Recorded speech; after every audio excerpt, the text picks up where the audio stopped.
Upo po tayong lahat, mga kapatid. Ang nais ko pong ibahagi sa ating kalagitnaan ngayon ay tungkol po sa hangarin ng pastor sa isang iglesia. Ngunit hindi lamang ito sa mga pastor, kundi sa lahat po ng miyembro, ang hangarin ng lahat ng miyembro para sa iglesia. Now, hangarin, ito hindi lamang nagmumula sa isip ng tao, kundi ito'y bumubukal mula sa ating mga puso. Ang puso natin ang nagtataglay o siyang bukal ng hangarin.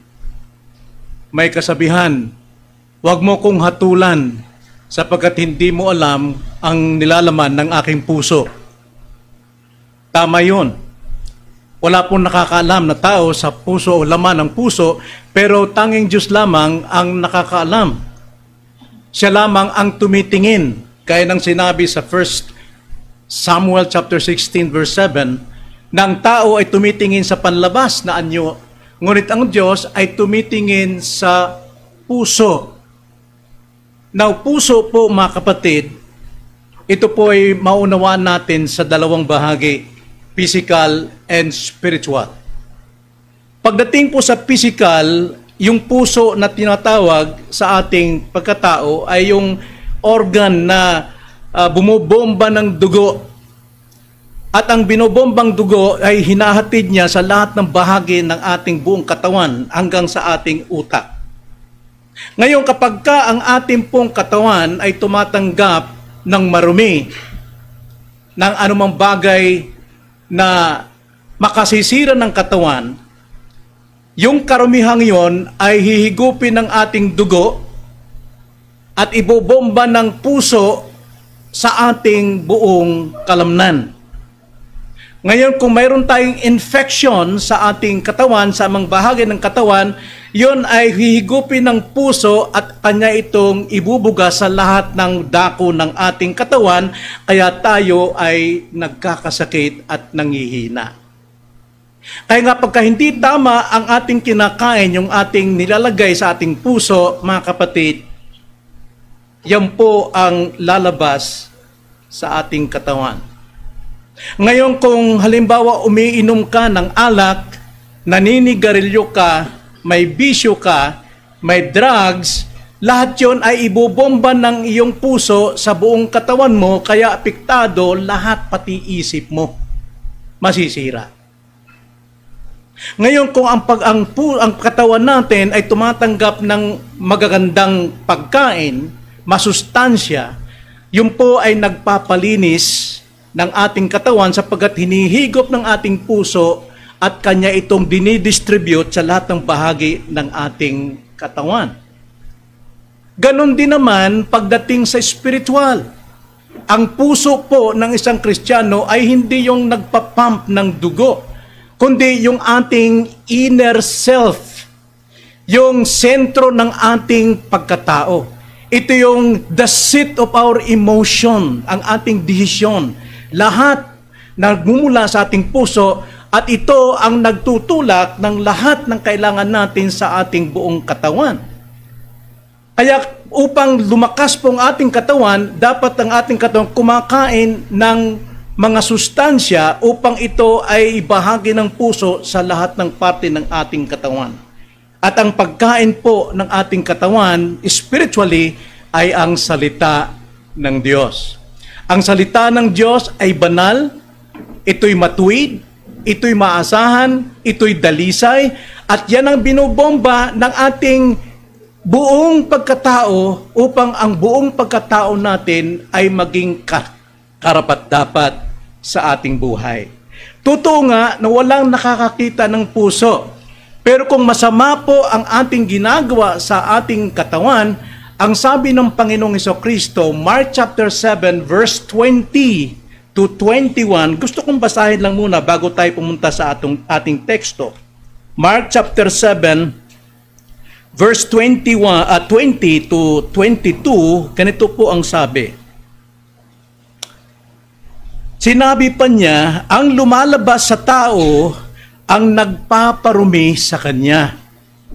Sapagkat mula sa loob, mula sa puso ng tao, lumalabas ang masasamang pag-iisip, pakikiapid, pagnanakaw, pagpaslang, ang pangangalunya, kasakiman, kasamaan, pandaraya, kahalayan, pagkainggit, paninirang puri, kapalaluan, at kahangalan. Ang lahat ng masasamang bagay na ito ay sa loob nagmumula at nakapagpaparumi sa tao.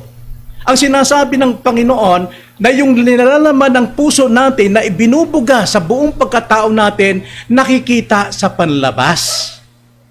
Kung ikay mahilig sa sex, makikita. Kung mahilig ka sa sugal, makikita. Kung ikay masamang mga mata, makikita sa panlabas. Kung ikaw ay mahilig sa salapi, nandyan ang kilos mo, pagnanakaw, pandaraya, nandyan po lahat nakikita sa panlabas na anyo. Kaya napakalaga po ang puso na dapat maging malinis. Sa banal na kasulatan, nagpapatotoo na mayroong mga taong may malinis na puso at ang hangarin ng kanilang puso ay ang masunod ang kalooban ng Diyos. At isa na rito si Apostol Pablo. Kaya nga ang ating pong pamagat, hangarin ng pastor sa iglesia, na sana ito rin maging hangarin ng lahat ng Kristiyano, lalo na sa lahat ng mga pastor. Now, alamin natin, ang puso ni Pablo, ang hangarin ng kanyang puso ngayong umaga. Hangarin means prayer, panalangin ng puso. Sapagkat kung anong hangarin ng puso, siya niyang panalangin. At dahil yan ay panalangin, nakikita ng Diyos yan. Nababasa ng Diyos yan.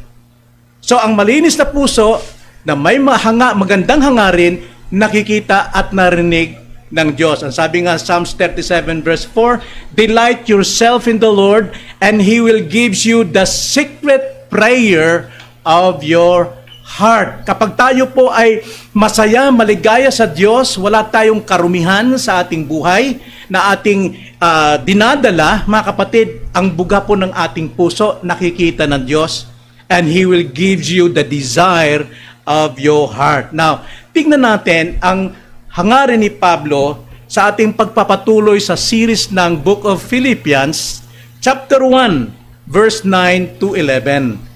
Verse 9 to 11. Ito po ang sabi, Philippians chapter 1, verse 9 to 11. Ang sabi ni Pablo, "Idinadalangin ko na ang inyong pag-ibig ay lalo pang sumagana sa kaalaman at sa lahat ng pangunawa, upang inyong makilala ang mga bagay na magaling at kayo'y maging mga tapat at walang kapintasan hanggang sa araw ni Kristo, na mapuspos ng mga bunga ng katwiran sa pamamagitan ni Kristo sa kaluwalhatian at kapurihan ng Diyos." Ito ang hangarin ni Pablo sa iglesia ng Pilipos. Sana'y ito rin ang maging hangarin nating lahat. Tayo manalangin. Panginoon, nagpapasalamat kami ngayong umaga sapagkat malaya naming nabubuksan ang iyong salita upang makita namin ang iyong kalooban at layunin sa aming buhay. Nawa buksan niyo din po ang puso ng bawat isa upang matanggap ang nais niyong matanggap namin sa aming katitibay at ikalalago bilang inyong mananampalataya. Maraming salamat po, O Diyos, ang lahat ng ito'y samot dalangin namin sa pangalan ng Panginoong Hesus. Amen. Now, alam natin sa ating pag-aaral ng aklat ng Pilipos, si Pablo ay isang uliran. Uliran na Kristiyano, uliran na pastor, sapagkat siya po ay hindi nagmamataas, kundi ang turing niya sa kanyang sarili ay isang alipin, isang dulos, walang karapatan sa kanyang sarili. Siya po ay mapanalanginin, at dahil sa kanyang panalangin, siya po ay nakakalaya, siya po ay nakakatakas, siya po ay naliligtas. At ngayon, ang kanyang pong dalangin ay para sa kapakanan ng mga mananampalataya. Tulad natin, tulad ko, tulad mo, tulad nating lahat.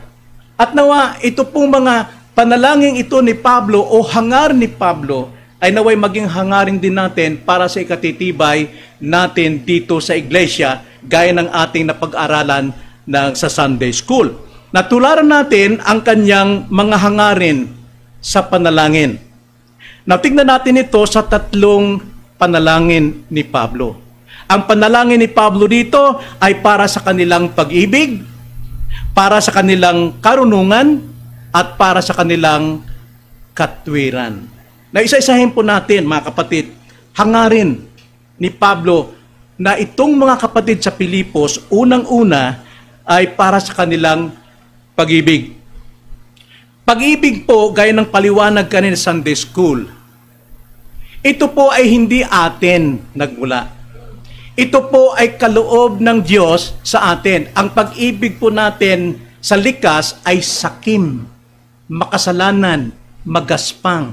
Ngunit ang totoong pag-ibig na kaloob ng Diyos, Romans chapter 5 verse 5, kaya tayo nagkakaroon ng magandang pag-asa dahil ang pag-ibig ng Diyos ibinuhos sa ating mga puso ng banal na Espiritu nung tayo po ay maging Kristiyano o maging ligtas kay Kristo. At ang pag-ibig na ito, mga kapatid, ay hindi pwedeng pantayan at hindi pwedeng lakpasan. Lahat po ng mga kaloob, lahat ng kakayanan ng mga Kristiyano, lahat po yan ay mawawala maliban sa iisa at ito ay pag-ibig. Kaya ang dalangin ni Pablo rito, bagamat ang mga taga-Pilipos may pag-ibig na sila sapagkat sila'y Kristiyano na, binigyan na sila ng pag-ibig through the Holy Spirit, pero ang prayer niya ay sila'y sumagana pa sa pag-ibig. Nabasahin lang natin sandali ang 1 Corinthians chapter 13 tungkol po sa pag-ibig. Verse 13. So kanina nabasa yung verse 4 hanggang 7 and so on. Itong conclusion ni Paul pagdating sa kalagahan po ng pag-ibig. Verse 13. At ngayon ay nananatili ang tatlong ito. Ano yung tatlong ito na taglay ng Kristiyano? Una, ang pananampalataya. Pangalawa, ang pag-asa at ang pag-ibig. At ang sabi sa pag-ibig, ngunit ang pinakadakila sa mga ito ay ang pag-ibig. Ito yung bumubuhay sa atin. Ito po'y naglalapit sa atin sa Diyos. Nagaya ng nabanggit kanina, na maaari nating utusan, pakiusapan kapatid natin na baguhin ang kanyang ugali. At ang sabi kanina, hayaan natin ang salita ng Diyos. No! Sapagkat ang isang Kristiyano, converted na siya. Siya'y may bagong puso, bagong espiritu, katungkulan niyang magbago sa kanyang ugali. Nang sa ganon, ma-conform siya to the image of the Son of God, which is Christ Jesus. Kaya ang pag-ibig po ay dapat nakikinig. Sapagkat ito yung nananatili sa atin. May pag-ibig tayong tinatanggap ang mga rebuke, ang mga refute sa atin dahil sa kanilang magandang hangarin. At mayroon din tayong pag-ibig na tayo po'y magtuwid at magdisiplina sapagkat yun ang kanilang kailangan. And we have our responsibility to respond to the command, which is nasa Biblia. Pero kung salita lang ng pastor sa kanang gusto lang, ay huwag kang makinig. Only counsel lang yun. Ang totoo, kung ang counsel ng pastor ay naayon sa Biblia, pakinggan mo, sapagkat utos yan ng Diyos. Sin is the transgression of utos, ang paglabag sa utos. Kaya ang pag-ibig po ay pinakadakila sa lahat.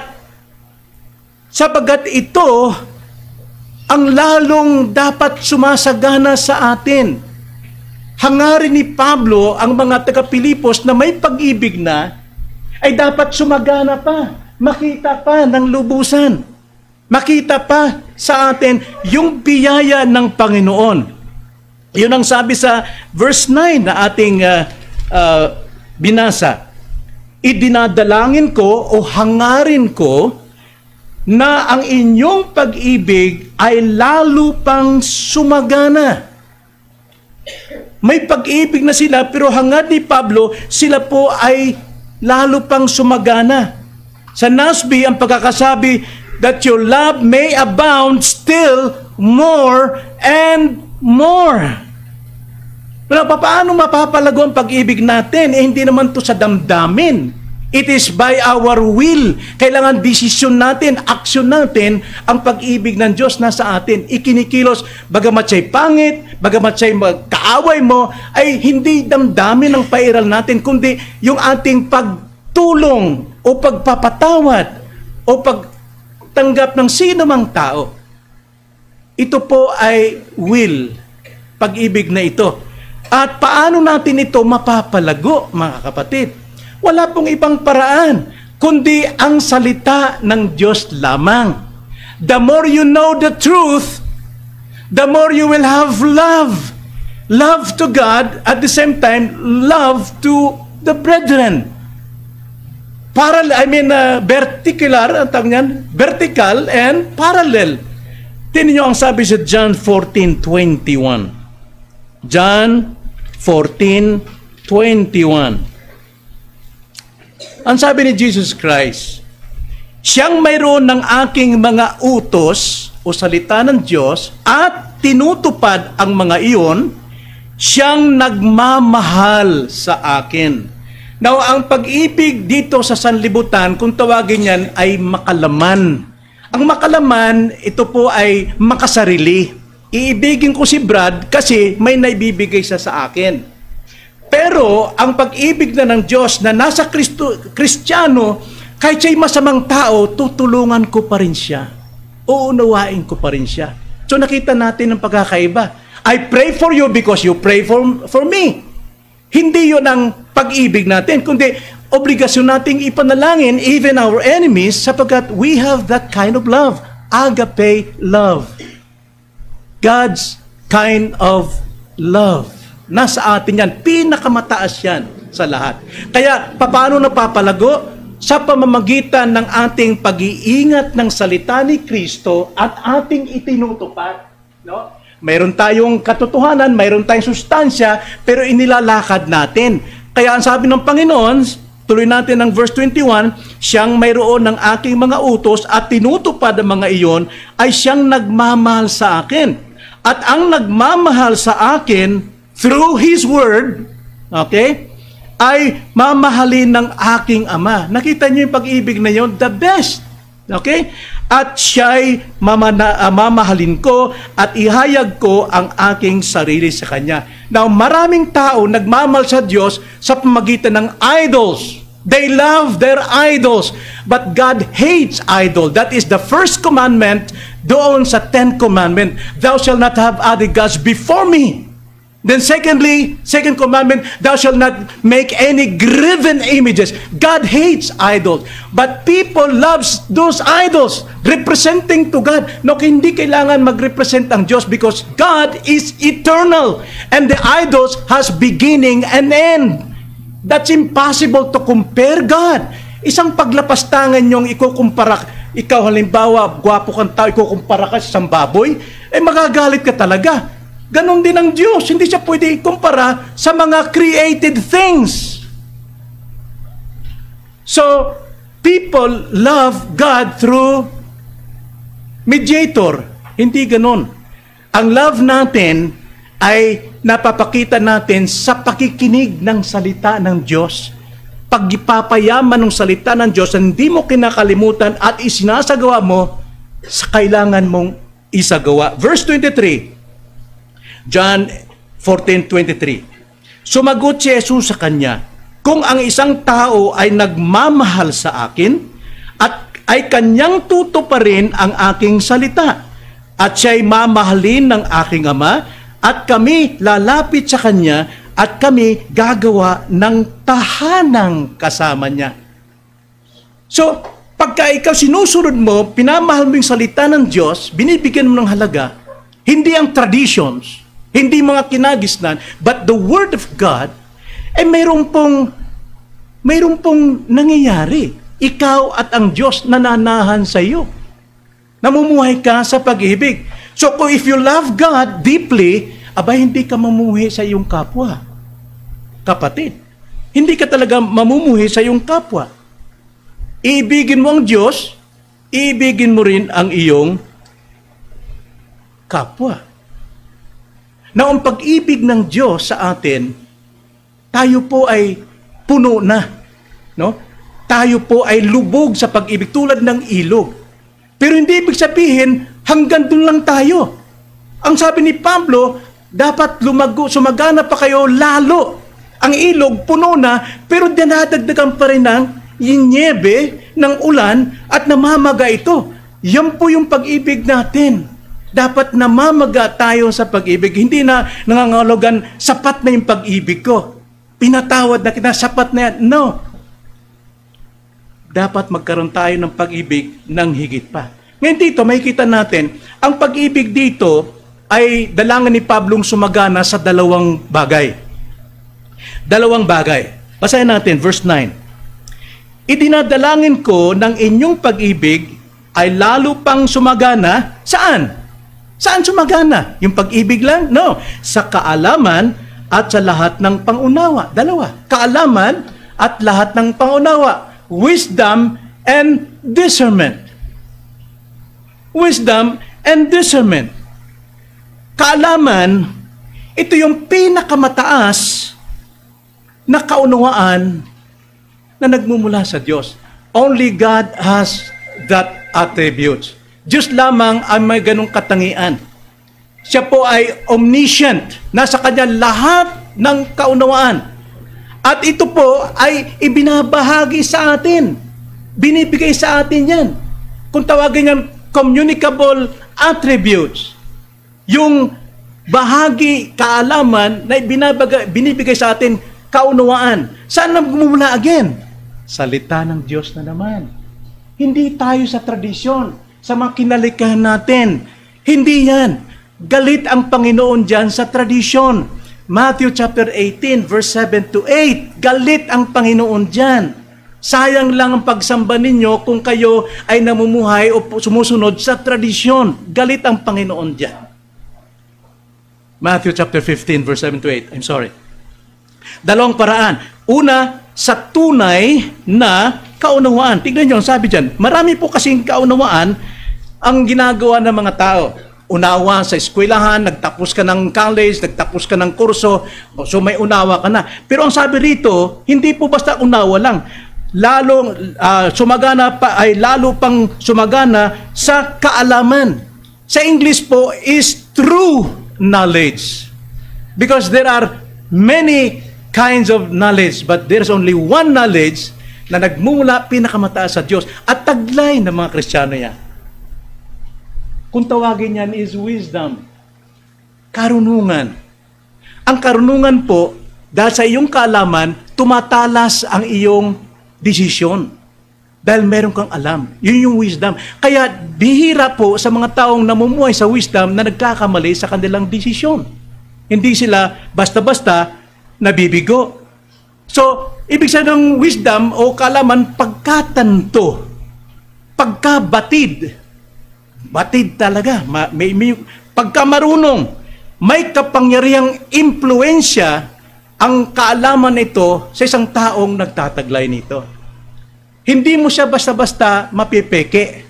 Hindi mo siya basta-basta madadala sa anumang matatamis na paliwanag ng tao. At ikalawa, hindi lamang basta sumagana sa tunay na kaalaman, kundi sumagana sa lahat ng pangunawa.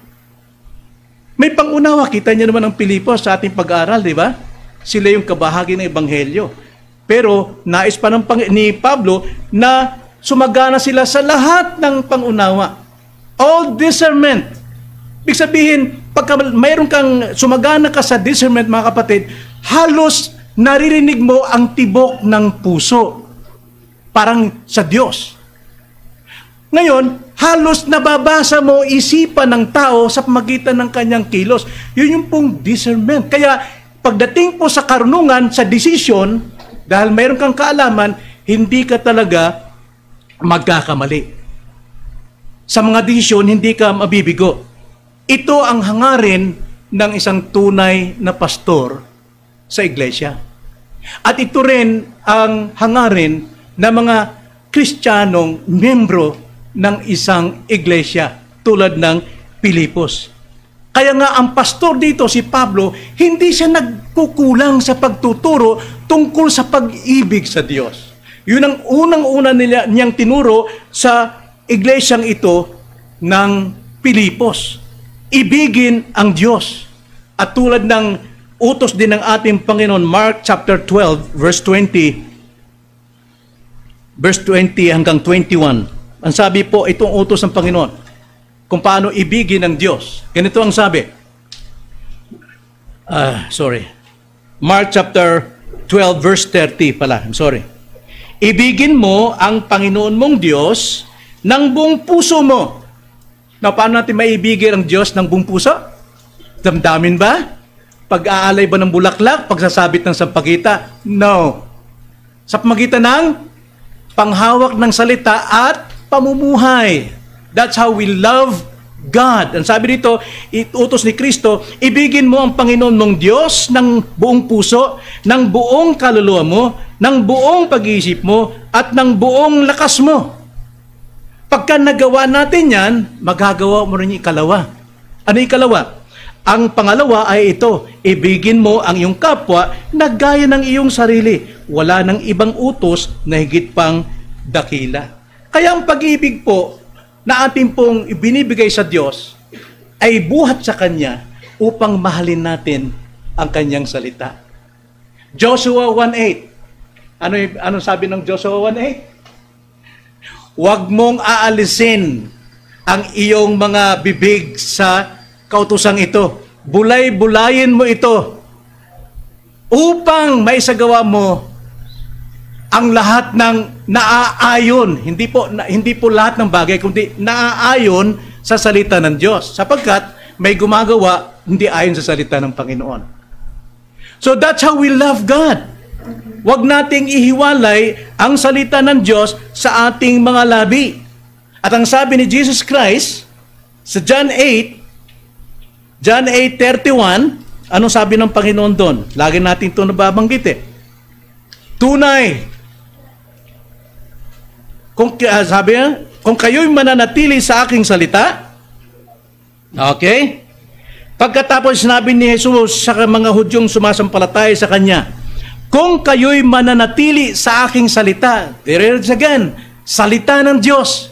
Pagkain natin to, hindi lamang sa tinapay o material of spaghetti na bubuhay ang tao, kundi sa bawat salitang namumutawi sa bibig ng Diyos. Diyan tayo dapat mabuhay. Kaya sabi ni Jesus Christ, kung kayo'y mananatili sa aking salita, tunay ngang kayo'y mga alagad ko. Yung mga sumusunod lang sa salita ng Diyos, ang tunay na alagad. At anong sabi? 32, at inyong malalaman ang katotohanan, at ang katotohanan ang magpapalaya sa inyo. Before, bago ako maging Kristiyano, lahat ng paniwala ng mundo, lahat ng relihiyon ng mundo, nangunguna ako sa nubinahan, mga J, sa Bisaya pa. Lahat ng mga paniniwala, lahat ng kalokohan, nasa akin. Ang tingin ko noon, makadiyos ako. Pero nung tinawag ako ng Panginoon sa pamamagitan ng Kanyang salita, at minahal kong salita, napakinggan ito mga kapatid, napakaraming mali at kasalanan akong ipinamumuhay noon. At dahil doon, ako'y napalaya. At ngayon, ito ang ipinapangaral sa lahat ng tao na ito'y kanilang paniwalaan, sapagkat ito yung makapagbibigay kalayaan sa lahat po ng makikinig. Salita ng Diyos lamang ang makapagpapalaya sa atin. Salita ng Diyos. Ikalawang dalangin o hangarin ni Pablo sa iglesia. Ano yung una? Hangarin ni Pablo tungkol sa kanilang pag-ibig. Na sana lumago rin tayo sa pag-ibig. Ikalawa, hangarin ni Pablo para sa kanilang karunungan. Bagamat nabanggit ko na yung karunungan kanina, pero ating tignan ito, verse 10 sa ating text, Philippians 1:10. Upang inyong makilala ang mga bagay na magaling at kayo'y maging mga tapat at walang kapintasan hanggang sa araw ni Kristo. Yung pong wisdom, ito po yung nagbibigay sa atin ng pagkilala. Makikita natin, malalaman natin which is black and white. Before, nung tayo pa'y Kristiyano, natakpan pa ang ating paningin ng sanlibutan, hindi natin makilala kung ano yung puti at itim.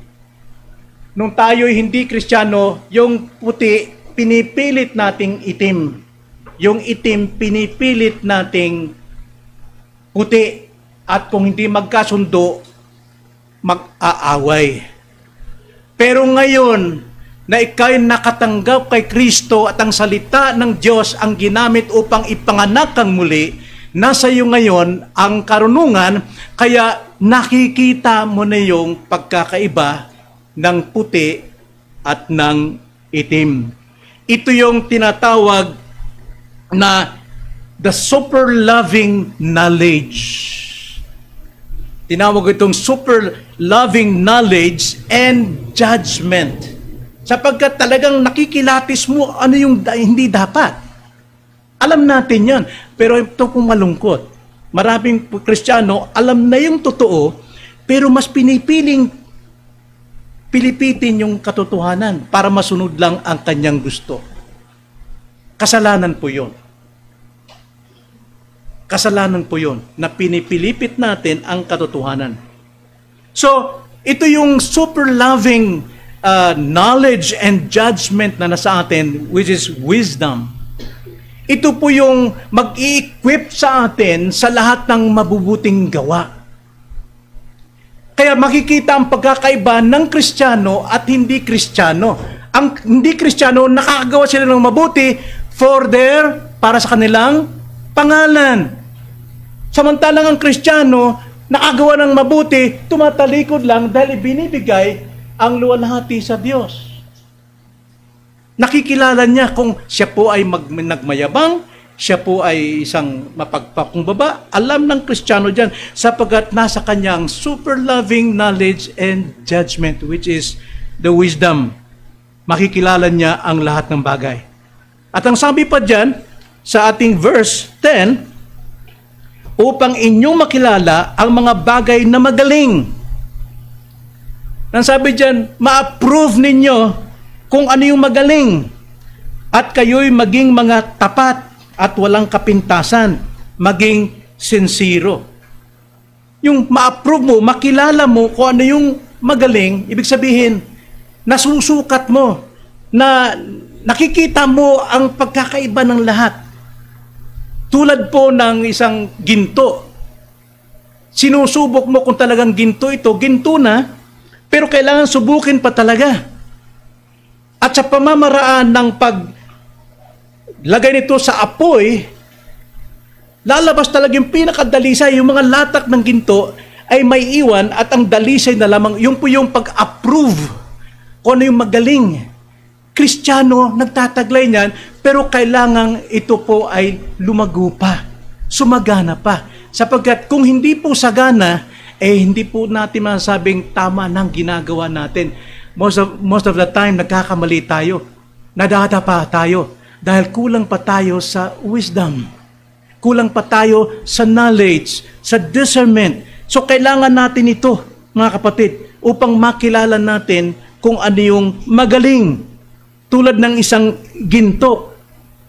At upang matutunan nating presyuhan, ang dapat presyuhan.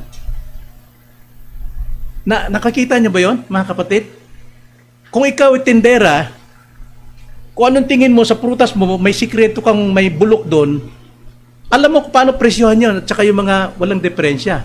Di ba? Pag sinabing, ay 50 yan, ito 100. Pwede bang 20 na lang? O sige na. Kasi alam mo, may bulok.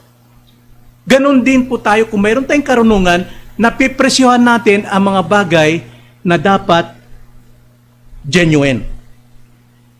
Nakikita nyo ba na minsan,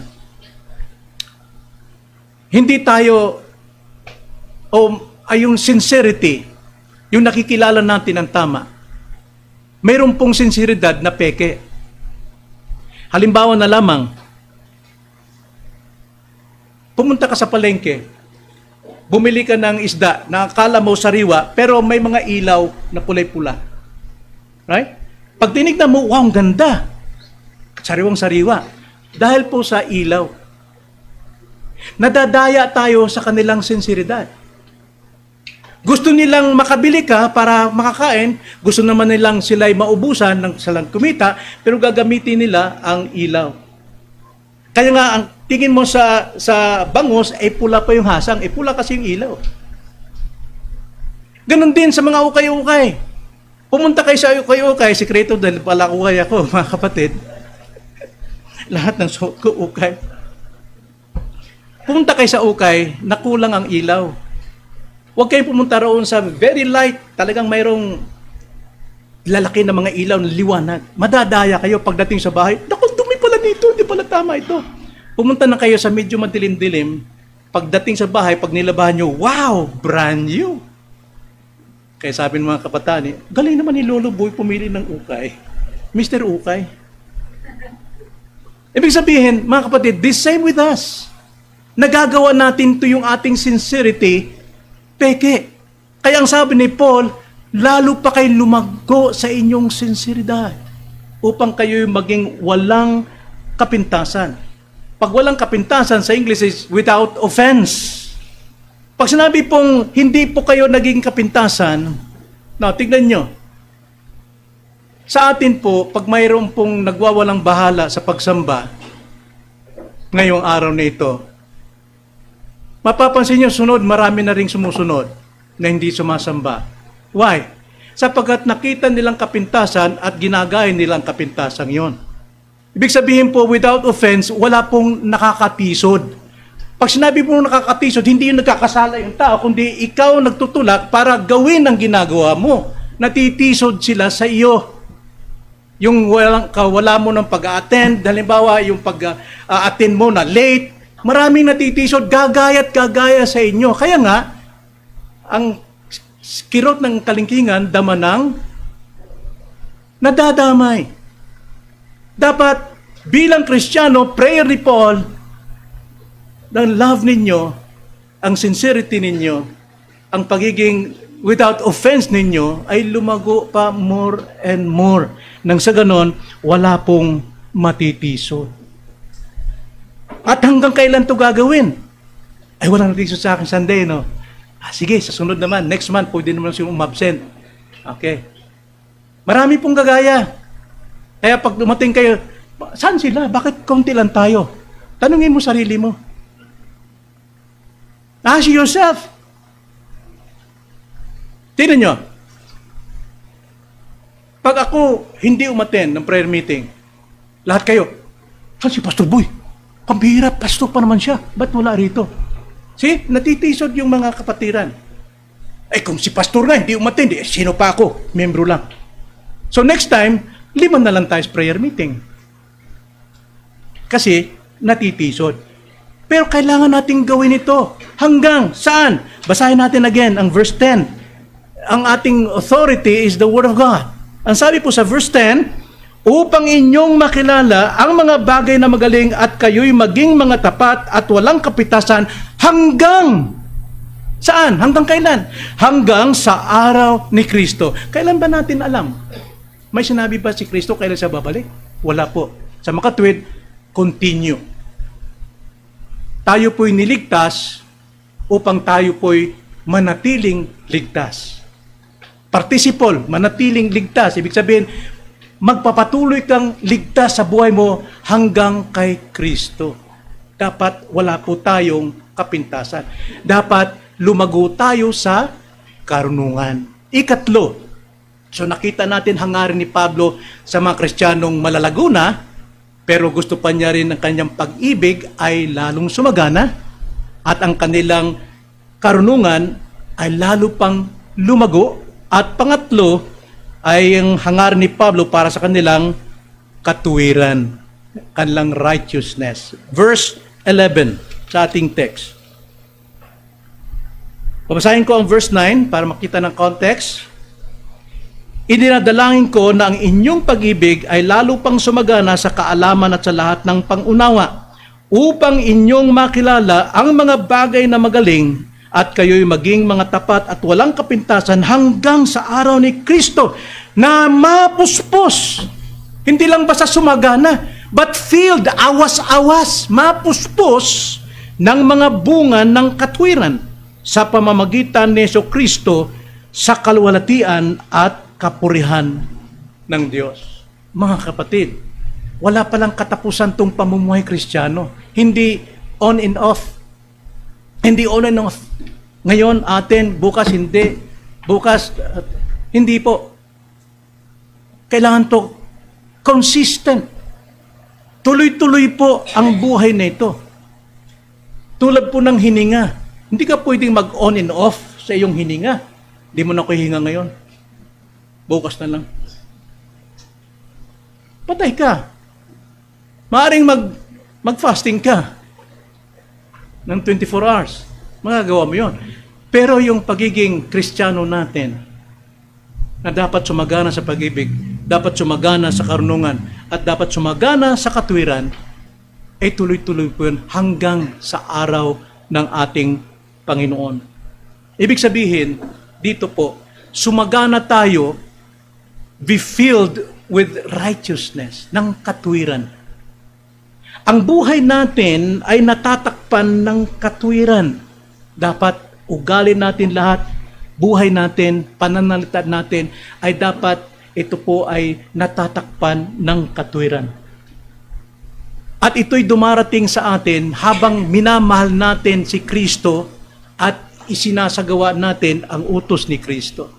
Lumalago tayo sa pag-ibig, kaya naman tayo po ay lumalago rin, natatakpan ng katwiran.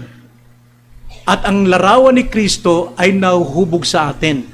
So, natutupad yung predestination na tinaglay natin o binigay ng Diyos, Romans 8:29.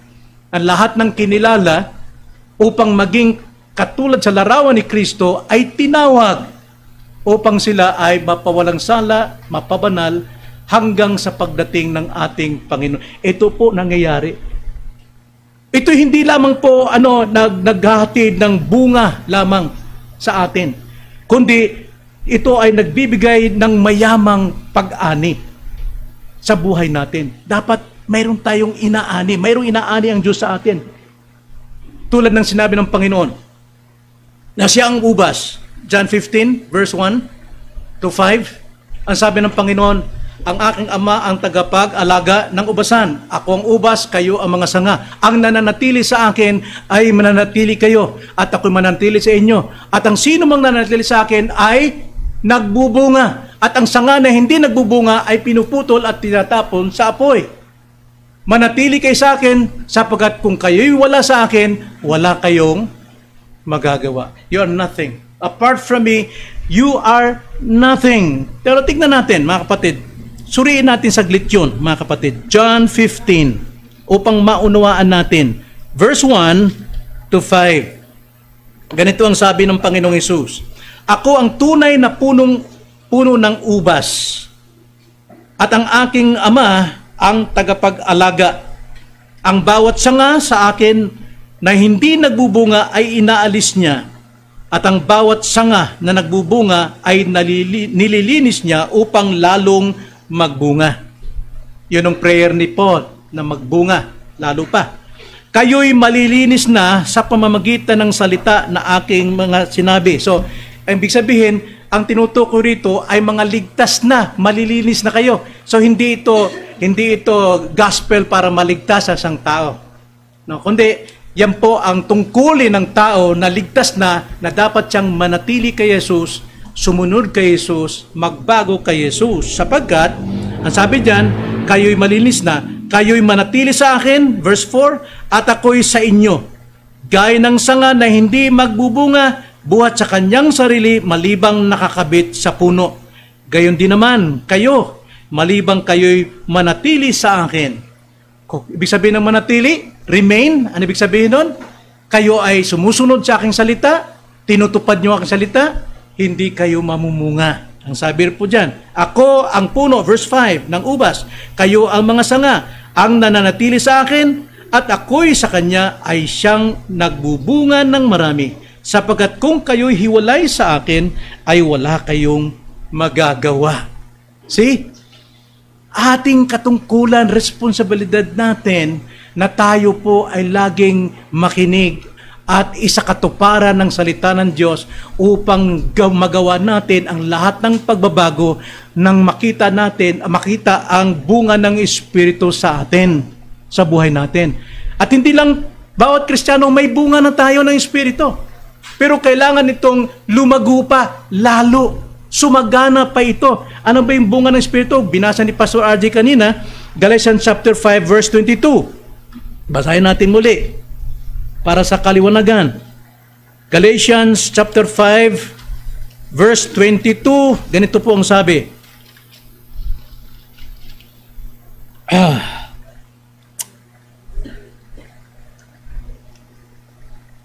Ephesians. Mali yung dunsang ko. Galatians chapter 5 verse 22. Subalit ang bunga ng Espiritu ay pag-ibig. So dapat may pag-ibig na tayo dahil tayo Kristiyano na, pero kailangan itong lalo pang sumagana. Nakikita po ito, nahihinog, nahaharvest ito. At anong kasunod? Kagalakan. Nasa atin ang joy. Book of Philippians is a book of joy.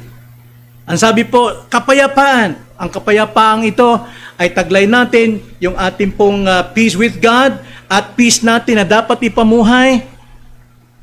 Pagtsatsaga, tungkulin natin yon. Kagandahang loob, atin din yon. Kabutihan, atin. Katapatan, atin. Kaamuan, atin. Pagpipigil sa sarili, atin. Laban sa mga ito ay walang kautusan. Yung po yung fruit of righteousness, meaning to say, fruit of the Spirit, nakikita sa atin. Magbigay ko ng example, napakaraming magagaling na preacher, magagaling na pastor, pero wala silang fruit of righteousness. Walang fruit of the Spirit. Bakit? Nananampal ng asawa, nakikikabit ng iba pa. Kahapon lang, kababasa ko lang sa YouTube, isang pastor Canadian na ang kanyang asawa ay Pilipina, ngunit nakikabit sa kapwa Pilipina, yung pastor. At sinasabi, medyo binaba ang kaso ng husgado dahil kampi sa kanila na hindi naman daw dapat ganito ang hatol sa kanya ng murder o ano pa man. Mga kapatid, maraming mga ngaral, magagaling, mahusay, pero walang fruit sa kanilang buhay. Nabanggit kanina, fruit yung pong humility.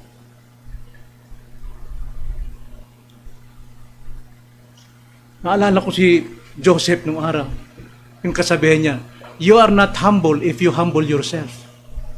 Yun ang ibig sabihin ni Pastor Aji kanina. You are not humble if you humble yourself. Marami pong mga taong ganyan. Kung dali mapagpakumbaba. Pero tignan mo sa bahay. Pati aso sinisipa. Pati pusa, galit. Mga kapatid, wala pong bunga ng katwiran. Ang nais ni Pablo rito, lahat ng Kristiyano ay dapat may bunga. At hindi lang bunga, kundi inaaning bunga. Madali pong magpakita pag nasa church kung ano yung inuugali. Pero masusubok mo anong ugali sa bahay, anong ugali sa trabaho, anong ugali sa kanyang mga kaibigan.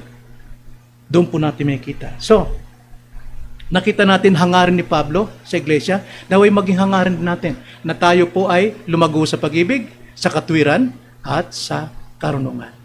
So, ano pong maaari natin dito mga kapatid? Ano pong makikita nating aral dito sa aklat ng Pilipos, dito sa text natin binasa? Unang-una, itinuturo dito ang katapatan sa layunin ng isang pastor. Layunin ng pastor, maligtas ang kanyang pinapangaralan. Lumago ang kanyang mga tinuturoan. Bumanal. Maging mabuting mamamayan ng langit. Hindi lamang mabuting mamamayan ng lupa. Sapagkat unang-una, kalooban ng Diyos, kaya tayo nangangaral para sa kaligtasan ng marami. Pero Alam natin, marami rin pong mga pastor nangangaral, nagpaparami ng mga miyembro para marami silang makulimbat na mga pera. At mangangako sila, magbigay kay 1,000, babalik sa iyo 10,000.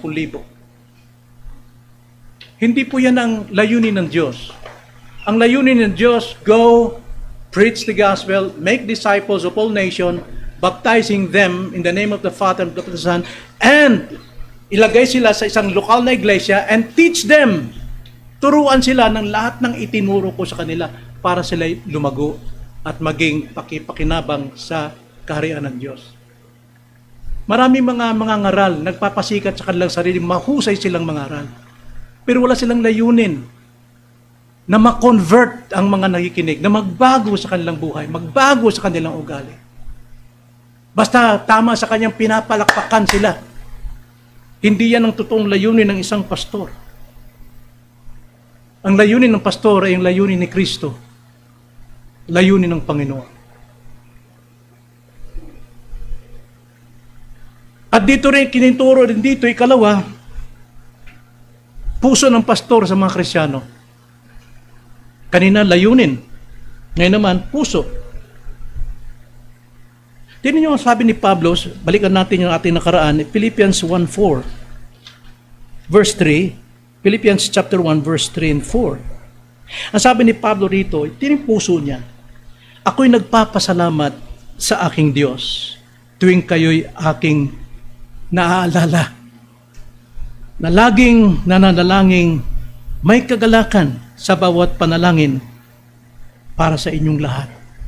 Alam niyo yung context nito? Kung nasaan si Pablo? Siya po yung nakakulong.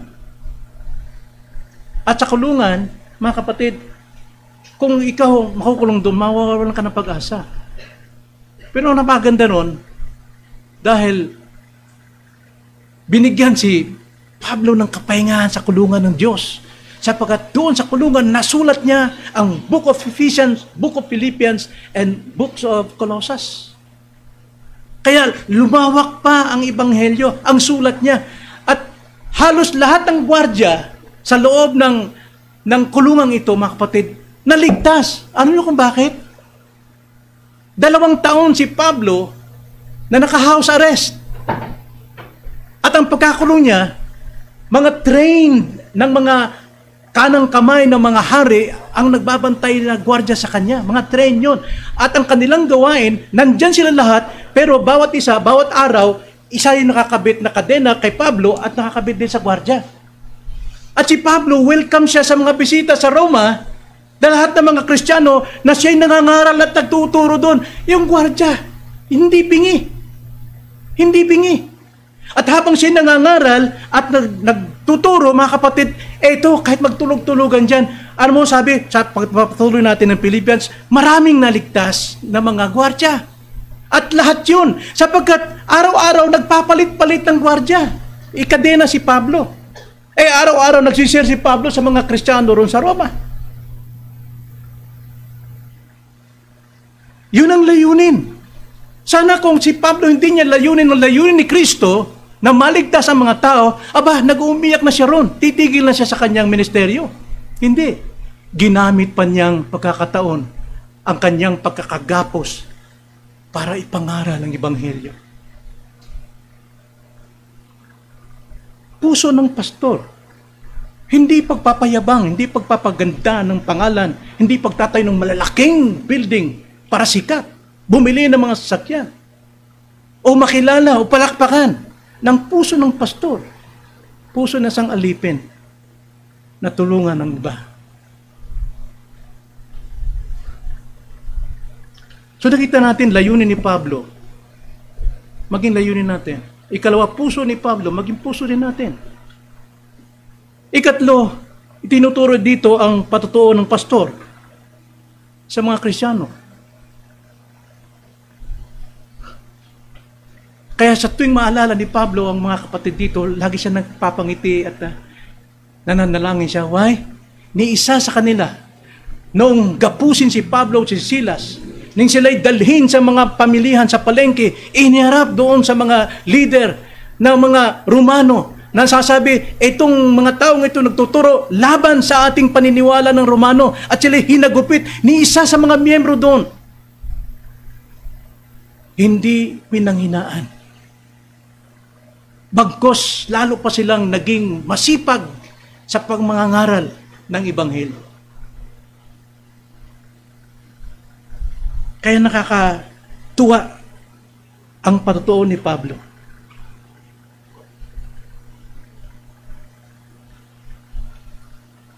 Ito lang masasabi ko, panghuling pangungusap, mga kapatid, sa ating mga bisita rito, sa ating mga regular attenders. Maging matalino kayo sa pagpili ng iglesia. Maging matalino kayo sa pagpili ng iglesia. Hindi sa paramihan. Hindi sa pagandahan. Hindi sa palakihan. Kundi sa katapatan ng pagtuturo ng salita ng Diyos. Kailan lamang nakatanggap si Brother Jojo sa kanyang mga kapatid? Nakita ko yung binuksan ko. Isang maliit na 7 years old, 9 years old, 4 years old na bata, nagpipreach, evangelist, tungtuwa yung mga matatanda. Mga kapatid, hindi pa nga niya kilala marahil si Kristo. Narinig niya lang. Nagagaya niya lang yung tatay niya kung paano mag-preach sa pulpito. At yun ang pinapakinggan nila. Tama ba yun? Yung ba yung utos ng Panginoon? Tignan natin, sino yung dinidisciple ng Panginoon para maging alagad niya at maging mangangaral niya? Walang bata. Walang paslit. Kundi mga taong makasalanan na handang magsisi, magbago, magpakabanal at sumunod sa yapak ni Kristo. Maging matalino kayo sa paghahanap ng inyong iglesyang kasasapian. Meaning to say, mag-usisa kayo sa buhay ng mga workers, sa buhay ng mga miyembro, sa buhay ng pastor o mga pastors. Maging matalino kayo. Tayo manalangin. Panginoon, salamat po sa umagang ito, sa inyong mga salita. Tunay, nakalooban ninyo na bawat isa sa amin ay manatili sa isang iglesia na pinangiswaan ng isang lingkod. Hindi ng isang leader na bantog, na kilala, na may pangalan, na may kakayanan, na magaling, kundi mga leader na handang sumunod sa inyo, anuman ang kanyang katayuan sa mundong ito. Handang sumunod, handang magpasako. Panginoon, tulungan niyo kami na maging isa kami sa mga iglesyang ito na inyong kinakalinga sa katotohanan at tungo sa katotohanan. In Jesus' name. Amen.